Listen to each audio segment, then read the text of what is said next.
आज हम पढ़ेंगे रिफ्लेक्सिव प्रोनाउन और एम्फेटिक प्रोनाउन। ये दोनों प्रोनाउन सेम होते हैं लेकिन इनका यूजेज डिफरेंट होता है। सबसे पहले हम पढ़ेंगे रिफ्लेक्सिव प्रोनाउन। आखिर ये रिफ्लेक्सिव प्रोनाउन होते क्या, ये देखिए। रिफ्लेक्सिव प्रोनाउन, इसको हिंदी में क्या कहते हैं?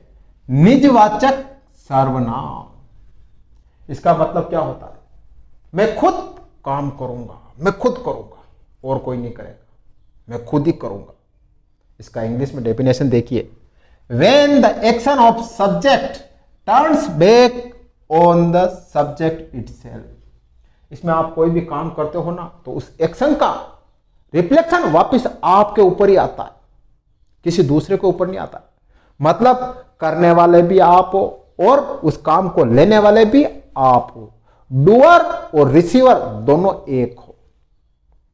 मतलब ये काम मैं खुद करूंगा।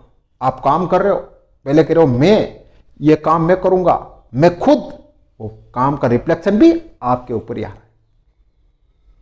ये कौन कौन से होते हैं ये देखिए। My self, itself, himself, her self, और प्लूरल में आओगे तो आवर सेल्फ और यूअर सेल्फ और यूअर सेल्फ। ध्यान रख लेना, यूअर सेल्फ एक के लिए बात होती है और यूअर सेल्फ बहुत सारे के बारे में बात होती है। फिर देम सेल्फ। अब देखिए इनका एक एक एग्जाम्पल भी देखिए। माई सेल्फ देखिए,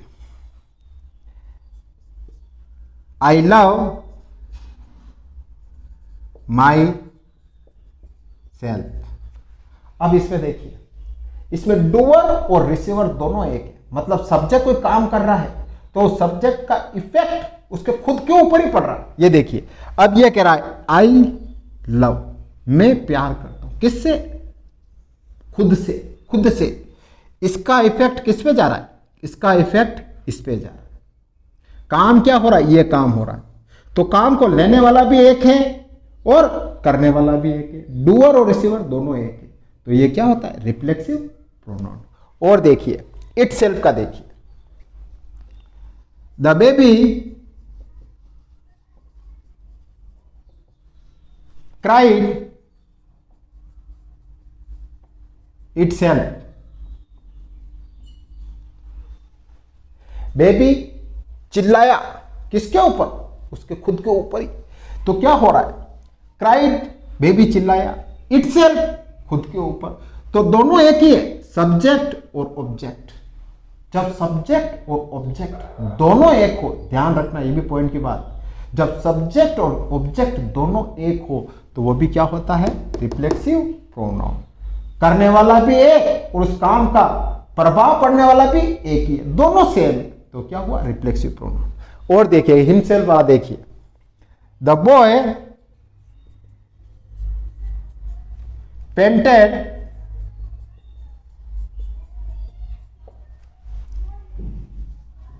the house himself.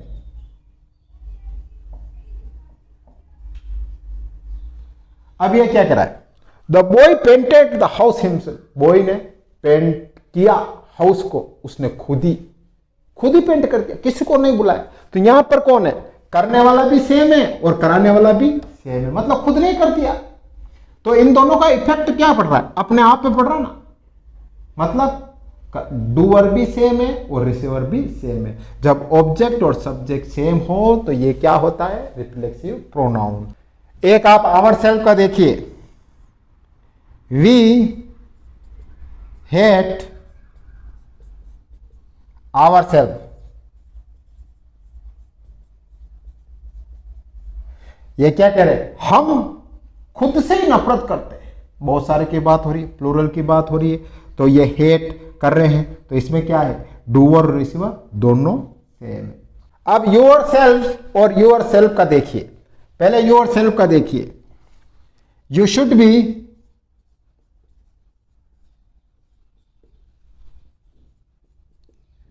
Proud of your self. तुमको प्राउड करना चाहिए। किसके ऊपर? तुमको खुद के ऊपर। एक जने की बात हो रही है। You should be proud of yourself. करने वाला भी एक है और करने वाला भी, सब्जेक्ट और ऑब्जेक्ट दोनों सेम है। अब प्लूरल का देखिए, जब भी प्लूरल हो तो पीछे वीएस लग जाएगा और सिंगल हो तो एसीएलएफ लग जाएगा, ध्यान रखना। अब प्लूरल का देखिए, did you all enjoy your self.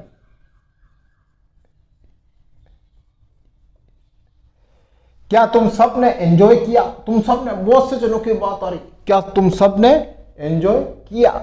तो क्या है, प्लूरल हो गया ना, यू के बहुत सारे, क्या तुम सब ने एंजॉय किया। अब देखिए एम्फेटिक प्रोनाउन। एम्फेटिक प्रोनाउन क्या होते हैं? एम्फेटिक प्रोनाउन भी यही होते हैं, सेम ध्यान रख लेना। Myself, itself, himself, herself, ourself, yourself और देम सेल्फ, लेकिन बस इनका यूजेस डिफरेंट है, लिखने का तरीका अलग है, बाकी सेम होते हैं, एम्फेटिक और रिफ्लेक्सिव। अब इन दोनों में अंतर क्या है जो मैं भी आपको बताऊंगा। एम्फेटिक प्रोनाउन, इसमें कुछ नहीं है, इसमें क्या है, एम्फेसाइज द सब्जेक्ट, सब्जेक्ट पर जोर डालना। मैं खुद, मतलब सब्जेक्ट के ऊपर जोर डालना। इसके एग्जाम्पल क्या होता है, देखिए आप, आई माई सेल्फ कुक्ड फूड, मतलब मैं खुद खाना बनाया, मैंने खुद ने खाना बनाया। मतलब ये क्या कह रहा है कि मैंने खुद ने, इसके ऊपर जोर डाल रहा है। रिफ्लेक्सिव और एम्फेटिक दोनों में अंतर समझ लेना, डिफरेंस समझ लेना, इन दोनों का यूज कैसे होता है वो देख लेना। बिल्कुल एक ट्रिक बता रहा हूं आपको। रिफ्लेक्सिव हमेशा वर्ब के बाद में आएगा, एम्फेटिक हमेशा नाउन के बाद आएगा, लेकिन वर्ब से पहले आएगा। बस ये ट्रिक याद रखना, और कुछ नहीं है। एक छोटा सा एग्जांपल देता हूं आपके सामने, देखिए। The boy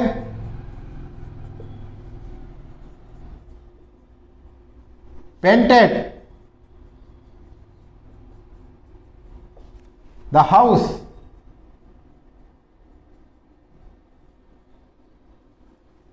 himself.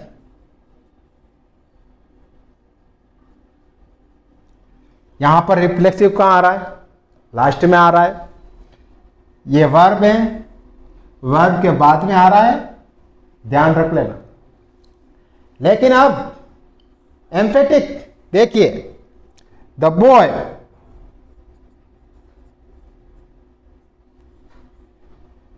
Himself painted the house.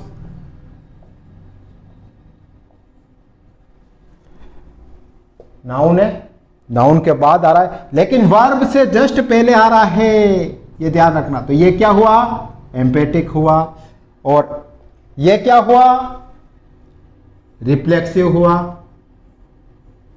आगे दोनों के समझ में, यही यूज तुम्हें पता करना है, एग्जाम में यही ट्रिक याद रखनी है। रिफ्लेक्सिव हमेशा वर्ब के बाद में आएगा, एम्फेटिक नाउन के बाद आएगा, लेकिन वर्ब से पहले आएगा। देखिए, the boy painted the house, verb है, वर्ब के बाद में रिफ्लेक्सिव आ रहा है। मैंने बताया रिफ्लेक्सिव और एम्फेटिक दोनों सेम होते हैं, लेकिन यूज इनका डिफरेंट तरीके से होता है। ये देखिए, the boy himself painted the house, ये नाउन है, नाउन के बाद आ रहा है, लेकिन वर्ब है, ये वर्ब है, लेकिन वर्ब से पहले आ रहा है, तो क्या हुआ, एम्फेटिक।